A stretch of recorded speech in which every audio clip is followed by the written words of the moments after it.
Tema je vježbe pružanje pomoći i spašavanje unesrećenih nakon prirodne katastrofe razornog karaktera. Scenarij vježbe podrazumijeva potres koji se dogodio u četvrtak u jutarnjim satima. Pretrpjela su velika oštećenja u gradovima Pula, Rovinj, Pazin, u općini Kanfanar.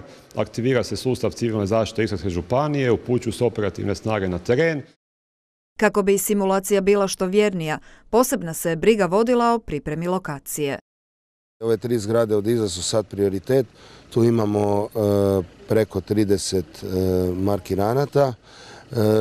Činjenica da recimo samo do jednoga trebaju se probijati zidovi od najmanje pola metra. Prije toga treba ih detektirati potražni pas, znači jer oni se ne odazivaju, oni su nakon nekoliko dana u potresu i onda ih se nađe pa se probija do njih, a onda ih se i tehnički izvlači. Na ovaj način prezentirano je pružanje pomoći putem mehanizma Unije za civilnu zaštitu, kao i koordinacija s nacionalnim i međunarodnim operativnim snagama sustava civilne zaštite. Mi smo uključili 200 pripadnika organiziranih snaga civilne zaštite Istarske županije, policija, vatrogasci, hitna pomoć, gorska služba i Crveni križ sudjeluju.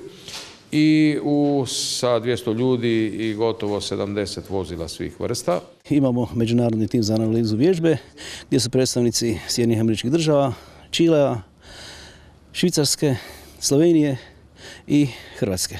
Tako da naša je osnovna i temeljna funkcija tijekom vježbe pratiti načine funkcioniranja, koordiniranja rada svih ovih snaga koje sudjeluju u vježbi. Terenske vježbe civilne zaštite provode se jednom godišnje, od velikog su značaja za sigurnost Republike Hrvatske. Prošle godine smo bili u Splitu, ove godine smo u Istri, tako da pokušavamo kroz te državne i međunarodne vježbe podizati razinu osposobljenosti sa razine općina, gradova i županija, gdje se uvijek država uključuje koja pomaže tamo gdje je pomoć potrebna.